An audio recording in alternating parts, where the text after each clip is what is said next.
नमस्कार, बहुत स्वागत आप सभी का हिंदी खबर में। मैं हूं आपके साथ ऋतु भंडारी। शुरुआत करेंगे बुलेटिन की देहरादून से इस वक्त की बड़ी खबर के साथ, जो सचिवालय में धामी कैबिनेट की बैठक। बड़ी खबर, तमाम कैबिनेट मंत्री इस दौरान बैठक में मौजूद हैं। कई महत्वपूर्ण प्रस्तावों पर मुहर लगने की संभावना है। वन्य जीव हमलों पर भी आज बड़ा आदेश आ सकता है, इस तरह की उम्मीद जताई जा रही है। तो धामी कैबिनेट की बैठक की शुरुआत हो चुकी है। सचिवालय में तमाम जो धामी कैबिनेट के मंत्री हैं वो इस वक्त बैठक में उपस्थित हैं। और इसके साथ ही आपको बता दें कि दर्जन भर ऐसे प्रस्ताव जो कि प्रदेश हित से जुड़े होंगे, जो कि आम जनमानस को किस तरह से लाभ पहुंचाया जाएगा, किस तरह से उनको फायदा दिया जा सकता है राज्य सरकार की तरफ से, उन दर्जन भर प्रस्तावों को आज हरी झंडी मिल सकती है। साथ ही पिछले कुछ समय से लगातार वन्य जीवों के हमलों की वजह से कई लोगों की जान जा रही थी, उसको लेकर भी एक बड़ा आदेश आज आ सकता है। मैंने अभी माननीय भूपेंद्र यादव जी, वन एवं पर्यावरण मंत्री जी से भी इस पर अनुरोध किया है कि राज्य के अंदर ये हमारे लिए बहुत बड़ी चुनौती बन गई है।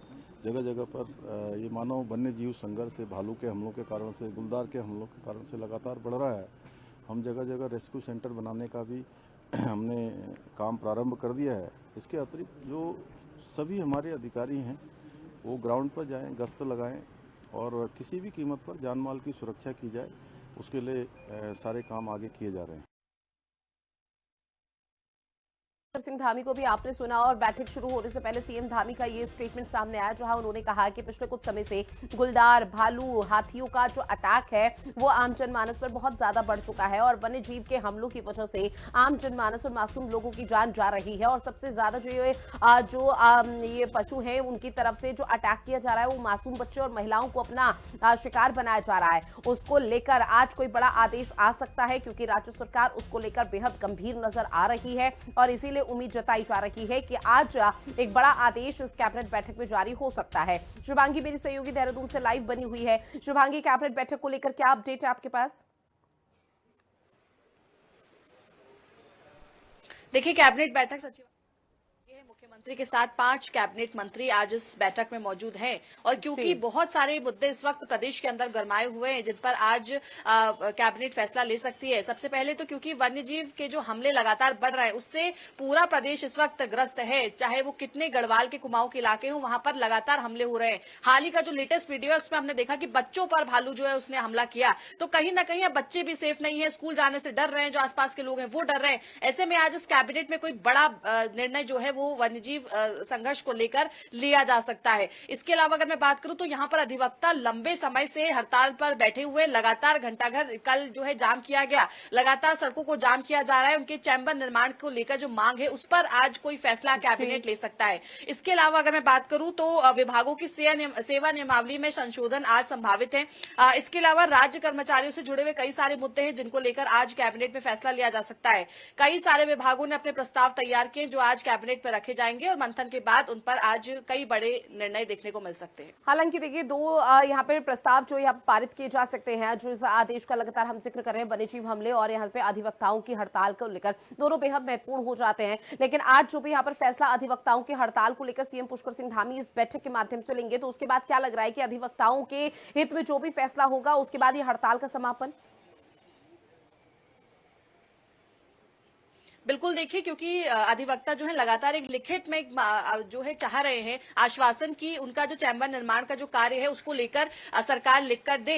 हालांकि मुख्यमंत्री और सरकार गृह विभाग के जो सचिव हैं वो लगातार उनसे मुलाकात करते रहे हैं, उनको आश्वासन भी दिया है, लेकिन वो उससे असंतुष्ट रहे और यही कारण है कि अभी तक उनकी हड़ताल चल रही है। लेकिन अगर आज कोई बड़ा फैसला उनके हित में लिया जाता है तो जरूर ये हड़ताल अब खत्म होगी और उसके बाद मुख्यमंत्री और सरकार का जो है वो धन्यवाद करते हुए भी नजर आएंगे, क्योंकि वो खुद पहले मुख्यमंत्री की तारीफ कर चुके हैं कि मुख्यमंत्री उनके हित में फैसले लेते हैं। ऐसे में उनको भी उम्मीद है मुख्यमंत्री से और कैबिनेट से कि उनके हित में फैसला लिया जाएगा। वन्यजीव संघर्ष को लेकर कोई बड़े फैसले पर जो है आज जनता की भी नजर है कि शायद उसको लेकर कोई निर्णय जो लिया जा सकता है। और कई सारे मुद्दे ऐसे हैं, कई सारे प्रस्ताव विभागों ने तैयार किए जो यहाँ की जनता के हित के लिए हैं, विकास के लिए हैं, उन पर आज मुहर लग सकती है। ठीक है शुभांगी, जानकारी साझा की उसके लिए बहुत शुक्रिया। बात अगली खबर की, जहां अपने 2 दिवसीय अल्मोड़ा के दौरे पर मुख्यमंत्री पुष्कर सिंह धामी ने बहुउद्देशीय शिविर में शिरकत की है और लोगों से संवाद कर उनकी समस्याओं को भी जाना है। मुख्यमंत्री पुष्कर सिंह धामी ने कहा है कि जन जन की सरकार, जन जन के द्वार अभियान में अभी तक 50,000 से अधिक लोगों ने आवेदन किया है और इसकी शुरुआत इसलिए की गई है ताकि लोगों को अपनी शिकायतों के लिए देहरादून न आना पड़े।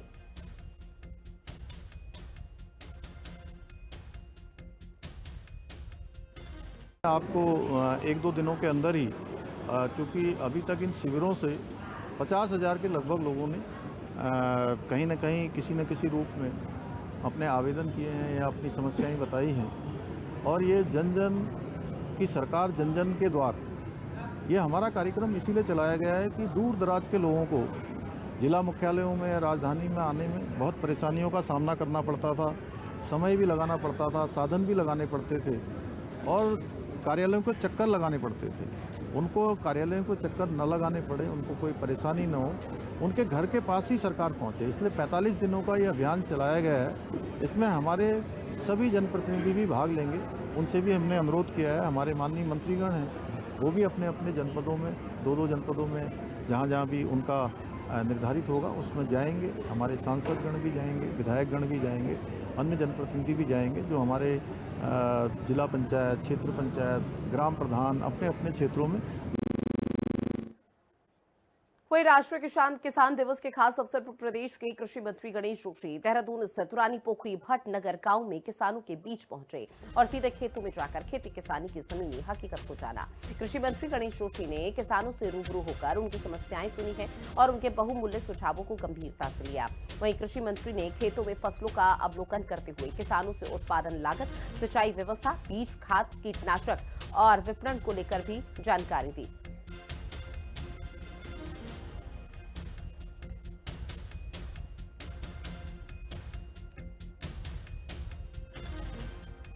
वहीं बहुचर्चित अंकिता भंडारी हत्याकांड को लेकर पूर्व बीजेपी विधायक सुरेश राठौर की पत्नी के वायरल वीडियो ने उत्तराखंड की राजनीति में एक अलग ही भूचाल ला दिया है।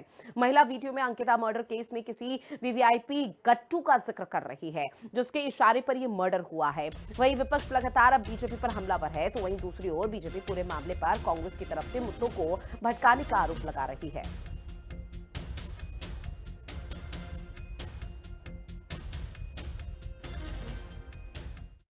देखो, एसआईटी की जांच में सब चीज़ पहले से ही जो है पुष्टि हो चुकी है हर चीज़ की, और कांग्रेस गड़े मुर्दे उठा रही है। कांग्रेस के पास तथ्य नहीं है। वो महिला सबसे पहले तो ये बताया, अगर उसके पास कोई तथ्य थे तो 3 साल तक उसने क्यों छुपा के रखे, किसके कहने पर छुपा के रखे, किस बात का इंतजार कर रही थी। वो महिला इसका मतलब स्वयं दोषी है। अपराध को छुपाना या अपराध का साथ देना, ये भी अपने आप में एक स्वयं बड़ा अपराध है। तो पहले तो उस महिला के खिलाफ ही एफआईआर होनी चाहिए, और अगर उसके पास अब भी कोई पुष्ट सबूत हैं तो पुलिस के सामने रखे ना, मीडिया के सामने रखे, तो निश्चित तौर पर कार्रवाई होगी। कांग्रेस के पास मुद्दे नहीं हैं।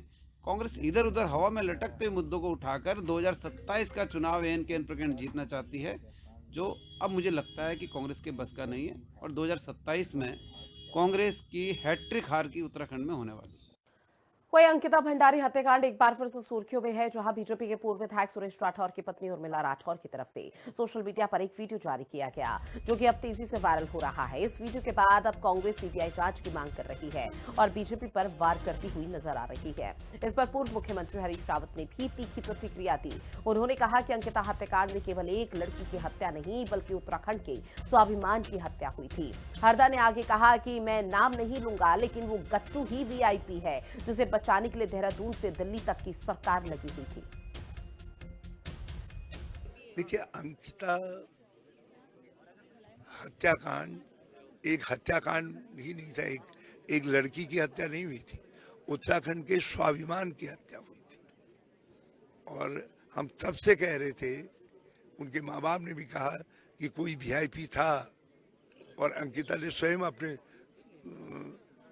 बातचीत में अपने दोस्त से कहा, जिसका प्रमाण दिया गया कि मुझे एक वीआईपी की विशेष सेवा के लिए कहा जा रहा था, मैंने इनकार कर दिया और इसलिए उसकी हत्या हुई। अब वो वीआईपी एक गट्टू के रूप में सामने आया है, और भाजपा के ही लोग, जिनमें उनके पूर्व विधायक और उनकी पत्नी की बातचीत है, कथित पत्नी की बातचीत है, और वो बातचीत में वो गट्टू सामने आया है, और वो गट्टू ही वीआईपी है, ऐसा आभास हो रहा है। तो ये प्रकरण ऐसा है जिसकी जांच सीबीआई से कोर्ट की देखरेख में होनी चाहिए, न्यायिक देखरेख में। मैं किसी का नाम लेकर के, मैं भाजपा की तरीके से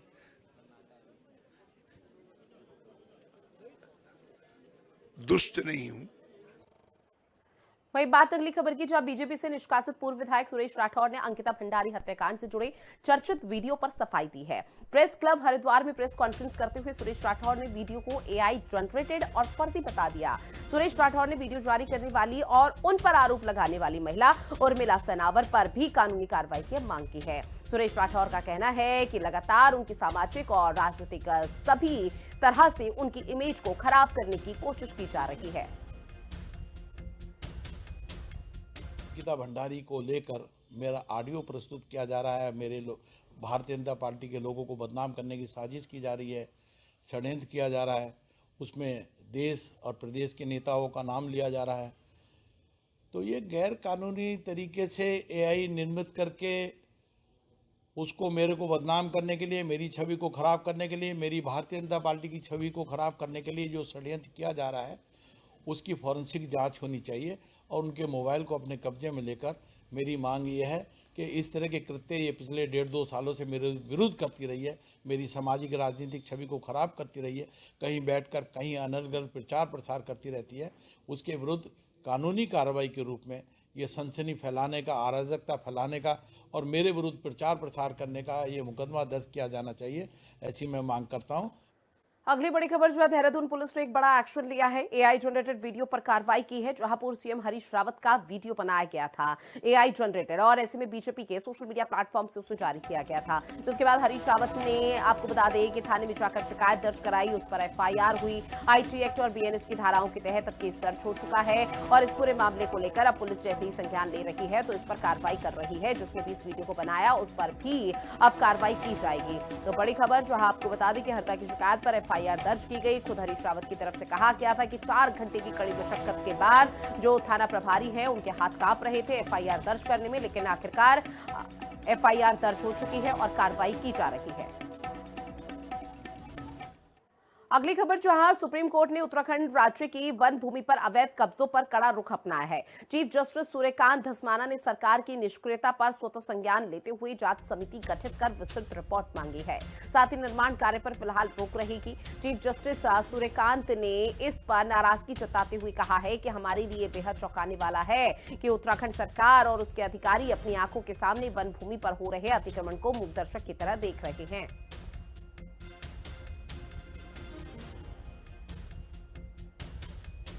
उसमें ऐसा है कि माननीय सुप्रीम कोर्ट ने जो आदेश कर रखे हैं कि उत्तराखंड में एनक्रोचमेंट के ऊपर कठिन कार्रवाई किया जाए, ये शासन के संज्ञान में है। कल मैं खुद शासन में थे, वहाँ डिसीजन हो गया कि इमीडिएटली कमेटी बनाया जाए।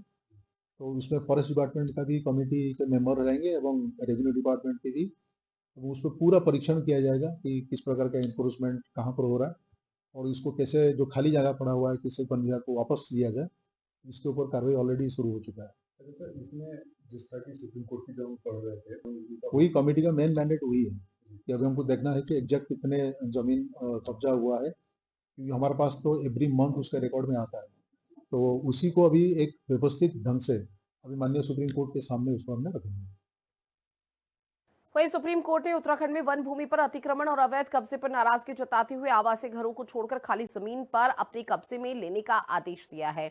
आपको बताते चले कि अब सुप्रीम कोर्ट ने अधिकारियों के मूकदर्शक बनने पर नाराजगी जाहिर की। इस पर मुख्यमंत्री पुष्कर सिंह धामी ने कहा कि हमने शुरू से ही एक संकल्प लिया है, जो विधि व्यवस्था और भारत का संविधान है उस पर व्यवस्था के अंदर अतिक्रमण को हटाना चाहिए।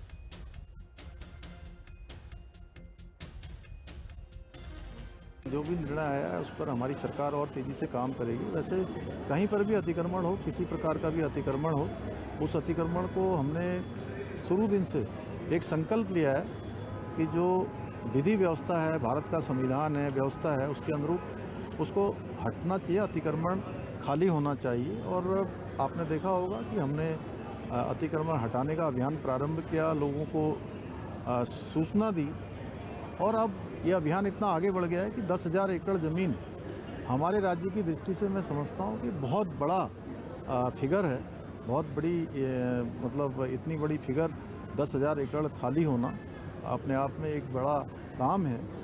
और बहुत सारे लोग अब इस अभियान को देखकर स्वयं ही अपना अपना अतिक्रमण हटा रहे हैं और आगे जहाँ भी अतिक्रमण है उस अतिक्रमण को हटाना हमारी प्राथमिकता है। मैंने कहा कि देवभूमि का देवत्व किसी भी कीमत पर ख़राब नहीं होना चाहिए, यहाँ की डेमोग्राफी ख़राब नहीं होनी चाहिए। जिन लोगों ने गलत तरीके से अपने प्रमाण पत्र इत्यादि बना लिए हैं, राशन कार्ड बना लिए, आधार कार्ड बना लिए, वोटर आईडी बना लिए, उस पर हमारे यहाँ सघन अभियान शुरू हो गया है और सघनता से वो अभियान हमारे यहाँ पर चलने वाला है।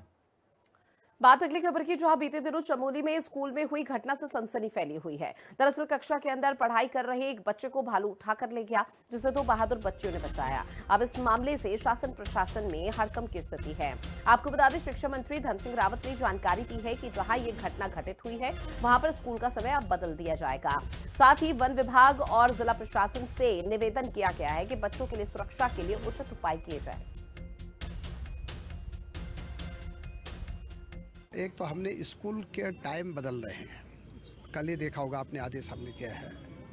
दूसरा, वन विभाग से भी और जिला प्रशासन से हमने निवेदन ये किया है कि बच्चों के लिए सुरक्षा के लिए उचित उपाय किए जाए और वन विभाग की टीमें जहाँ जहाँ ऐसी दिक्कत है, वन विभाग की टीमें स्काउट करके बच्चों का इसको ले जाएंगे।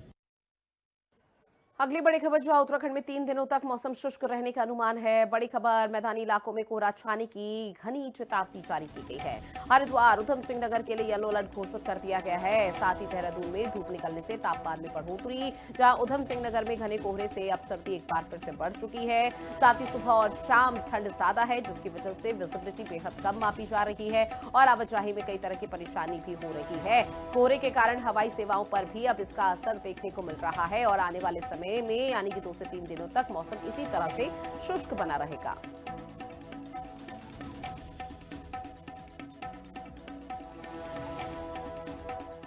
वहीं सुप्रीम कोर्ट ने उत्तराखंड में वन भूमि पर अतिक्रमण और अवैध कब्जे पर कड़ी नाराजगी व्यक्त की, जहां शीर्ष अदालत ने मामले पर उत्तराखंड के मुख्य सचिव और प्रधान मुख्य वन संरक्षक को नोटिस जारी कर दिया है। साथ ही कमेटी गठित कर सभी तथ्यों की जांच कराने का आदेश दिया गया। सुप्रीम कोर्ट के सख्त रुख को लेकर कांग्रेस ने प्रदेश सरकार पर भी बड़ा निशाना साधा। रिपोर्ट देखिए। उत्तराखंड में वन भूमि पर अतिक्रमण, सुप्रीम कोर्ट सख्त, सरकार पर प्रश्न। सुप्रीम कोर्ट ने CS PCCF को नोटिस भेजा, कांग्रेस ने प्रदेश सरकार पर निशाना साधा। सुप्रीम कोर्ट ने उत्तराखंड में वन भूमि पर बड़े पैमाने पर अतिक्रमण और अवैध कब्जे को लेकर नाराजगी जताई है। शीर्ष अदालत ने कहा है कि हजारों एकड़ जंगल की जमीन पर कब्जा होता रहा और राज्य सरकार और उसके अधिकारी मूक दर्शक बने रहे। इस मामले में सुप्रीम कोर्ट ने स्वतः संज्ञान लेते हुए सख्त निर्देश जारी किए हैं।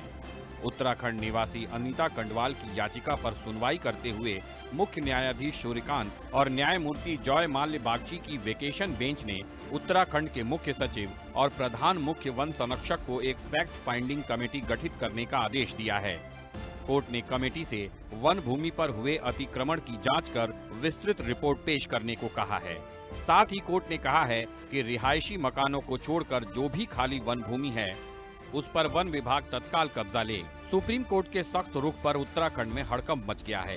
कांग्रेस ने सरकार पर निशाना साधते हुए कहा है, थोड़ी सी वन भूमि पर अवैध कब्जा खाली कराकर ढिंढोरा पीट रही बीजेपी सरकार की पोल सुप्रीम कोर्ट के आदेश ने खोल दी है। वहीं बीजेपी का कहना है कि कांग्रेस ही धर्म विशेष से जोड़कर सरकार की कार्रवाई का विरोध कर रही थी। अब सुप्रीम कोर्ट के आदेश के बाद सरकार और मजबूती से वन भूमि से अतिक्रमण हटाने का अभियान चलाएगी। और सर्वोच्च न्यायालय ने बार बार पुराने आदेश को भी दोहराया और अब फिर दोहराया है कि जो वन भूमि में अतिक्रमण है उसको तुरंत हटाया जाए और उसकी रिपोर्ट माननीय सर्वोच्च न्यायालय में दाखिल की जानी। स्पष्ट है कि कहीं ना कहीं अवैध अतिक्रमण हुए हैं। सरकार मात्र कुछ लोगों को उजाड़ कर, गरीबों को उजाड़ कर अपनी वाहवाही लूटना चाहती है। सही मायनों में अभी भी अतिक्रमण है और सरकार को माननीय सर्वोच्च न्यायालय को अंधेरे में न रखकर उसके सामने सही तस्वीर पेश करें। कांग्रेस लगातार जो है हमारा जो अभियान था उसको रोकने की कोशिश कर रहे थे, उसको समुदाय विशेष से जोड़ के उसको बदनाम करने की कोशिश कर रही थी। तो सुप्रीम कोर्ट ने आज आईना कांग्रेस को भी दिखा दिया है कि प्रदेश की सरकार ठीक दिशा में काम कर रही है और अगर उसमें कोई कमी रह गई तो और तेजी आएगी और हम और खुलकर उस काम को कर पाएंगे। और कांग्रेस के आरोपों से कम हमको कोर्ट ने बचा दिया, ये मैं कह सकता हूँ। 71% वन भूभाग वाले उत्तराखंड में बड़े पैमाने पर वन भूमि पर अवैध कब्जा है। राज्य के 53.4 लाख हेक्टेयर क्षेत्रफल में से लगभग 38 लाख हेक्टेयर वन भूमि है। लेकिन इसमें से अप्रैल 2023 तक 11,900 हेक्टेयर वन भूमि पर अवैध कब्जा था। वहीं राज्य सरकार की ओर से दावा किया जाता है कि 2,000 हेक्टेयर से अधिक वन भूमि कब्जा मुक्त करा ली गई है, लेकिन सुप्रीम कोर्ट के सख्त आदेश से सरकार के दावे पर सवाल खड़े हो गए हैं। देखना होगा कि शीर्ष अदालत के कड़े रुख के बाद वन भूमि को अवैध कब्जे से मुक्त कराने की कार्रवाई कितनी तेजी पकड़ती है। देहरादून से संवाददाता दीपिका भंडारी और शुभांगी भट्ट के साथ ब्यूरो रिपोर्ट, हिंदी खबर। वहीं प्रदेश के कृषि मंत्री गणेश जोशी ने अपने कार्यालय में 29 दिसंबर को चमोली के गौचर में होने वाले किसान सम्मेलन की तैयारियों की समीक्षा की है। वहीं किसान सम्मेलन का शुभारंभ केंद्रीय कृषि मंत्री शिवराज सिंह चौहान और सीएम पुष्कर सिंह धामी करने जा रहे हैं। कृषि मंत्री गणेश जोशी ने आला अधिकारियों को सम्मेलन की सभी व्यवस्थाएं समय पर और सही तरीके से पूरी करने के निर्देश दिए। साथ ही कृषि मंत्री ने कहा है कि सम्मेलन का लाइव प्रसारण प्रदेश के सभी 95 विकास खंडों में किया जाएगा, ताकि ज्यादा से ज्यादा किसान इसे सुन सके और देख सके। साथ ही हरिद्वार के रानीपुर कोतवाली क्षेत्र में 18 जनवरी को हुए सनसनीखेज लाभ कर्मचारी हत्याकांड से पुलिस ने पर्दा उठा दिया है। हत्याकांड में पुलिस ने आरोपी होमगार्ड अभिमन्यु को फिलहाल गिरफ्तार कर लिया, जिसने प्रेम प्रसंग के चलते युवक की गोली मारकर निर्मम हत्या करने की बात खुद कबूल की।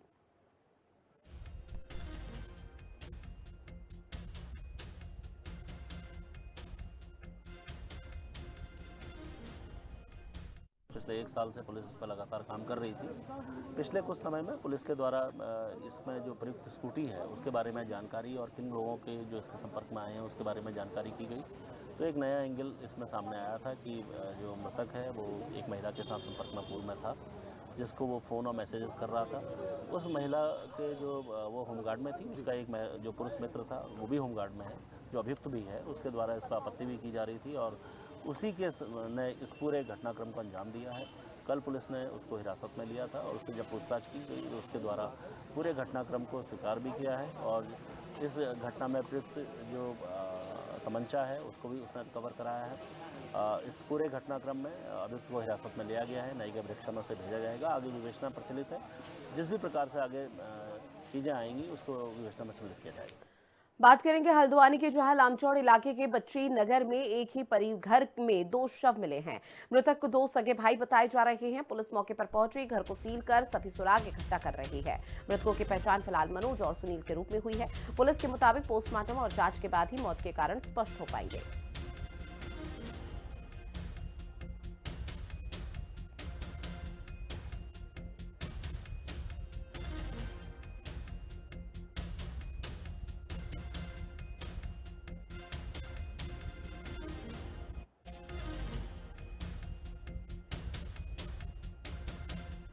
और चलिए बुलेटिन में इतना ही। आप बने रहिएगा हिंदी खबर के साथ।